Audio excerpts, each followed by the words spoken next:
আসসালামু আলাইকুম Brazil football fans. দর্শক, আপনারা সকলে জানেন বর্তমান ব্রাজিল জাতীয় দলের অবস্থা খুবই ভয়াবহ। আমাদের যুগে এসে যে ব্রাজিলকে এই অবস্থায় দেখতে হবে, যারা ব্রাজিলিয়ান ফ্যান তাদের মনে অনেক বেশি কষ্ট। কেননা ব্রাজিল তাদের ফুটবল ইতিহাসে সবচেয়ে বাজে সময় পার করছে, এটা এখন মোটামুটি সকলেই জানে। কেননা এই ব্রাজিল কিন্তু সেই ব্রাজিল যারা কিন্তু সর্বোচ্চ বিশ্বকাপ জয়ী ট্রফি জিতেছে। এই ব্রাজিল সেই ব্রাজিল যাদের বিশ্বকাপে অনেক অনেক বেশি রেকর্ড রয়েছে। এই ব্রাজিল তো সেই ব্রাজিল যে ব্রাজিলকে ছাড়া কখনো বিশ্বকাপ অনুষ্ঠিত হয়নি। তবে 2026 সালের বিশ্বকাপ সামনে রেখে যে বিশ্বকাপ বাছাই পর্বের ম্যাচগুলো খেলে থাকে প্রত্যেকটা দল, সেই তালিকায় কিন্তু এবার ব্রাজিল অনেকটাই নিচে পড়ে গিয়েছে। কেননা র্যাঙ্কিং এ কিন্তু ইতিমধ্যেই তারা বিশ্বকাপ বাছাই পর্বের 5 নম্বরে রয়েছে।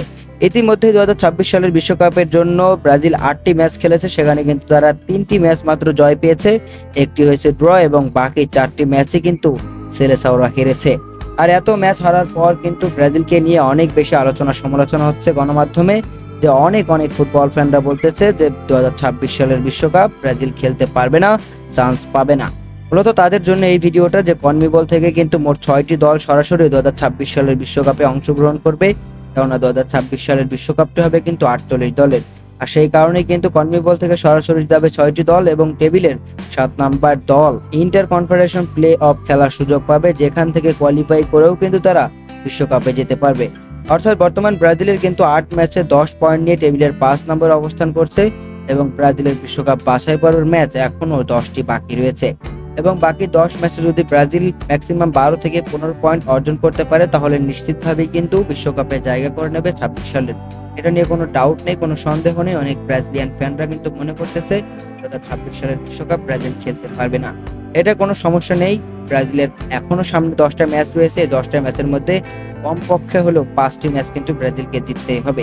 তবে আমরা কিন্তু ব্রাজিলের কাছে এরকম ভাবে প্রত্যাশা করতে পারি না, কেননা এই দলটাই কিন্তু ফুটবল ইতিহাসের সবচেয়ে সফলতম দল। এটা ভুলে গেলে চলবে না। আমরা তাদের কাছে 5 ম্যাচ নয়, 10 ম্যাচের 10টাতে জিতে বিশ্বকাপে জিততে দেখতে চাই ব্রাজিলকে। এবং এই ব্রাজিল খুব দ্রুতই ঘুরে দাঁড়াবে, এরকমটাই আশা করছে অনেক অনেক ব্রাজিলিয়ান লিজেন্ড খেলোয়াড়রা। তারা রীতিমতো কিন্তু ব্রাজিলিয়ান বর্তমান ফুটবলার যারা আছে, যারা ব্রাজিলের স্কোয়াডে আছে ডরিবাল জুনিয়রের রাডারে, তাদেরকে নিয়ে কিন্তু অনেক বেশি আলোচনা সমালোচনা হচ্ছে। তবে সামনের মাসে ব্রাজিলের যে নেক্সট 2টা বিশ্বকাপ বাছাই পর্বের ম্যাচ খেলবে, সেই কল আপের উপর ডিপেন্ড করে কিন্তু ডরিবাল জুনিয়রের চাকরি থাকবে। কেননা ওই 2টো ম্যাচে ডরিবাল জুনিয়র যদি খারাপ পারফরমেন্স করেন, তাহলে কিন্তু ডরিবাল জুনিয়রকে চেক করতে একটু দ্বিধাদ্বন্দ্ব বোধ করবে না সিডিএফ। কারণ এর আগে কিন্তু ফার্নান্দো দিনিসকে কিন্তু এই সেম ভাবেই চেক করেছিল ব্রাজিলিয়ান বোর্ড। তাই ডরিবাল জুনিয়রের হাতেও কিন্তু সময় খুব কম, তাই তাকে কিন্তু সুন্দরভাবে দলটা গুছিয়ে 2026 সালের বিশ্বকাপে যদি তিনি যেতে চান, তাহলে অবশ্যই তাকে ব্রাজিলকে জয়ের ধারায় ফিরিয়ে আনতে হবে এবং এই ব্রাজিলকে কিন্তু অনেক অনেক বেশি সাফল্য এনে দিতে হবে এই ডরিবাল জুনিয়রকেই। শেষ পর্যন্ত দেখা যাক ডরিবাল জুনিয়র কত দূর কত কি করতে পারে।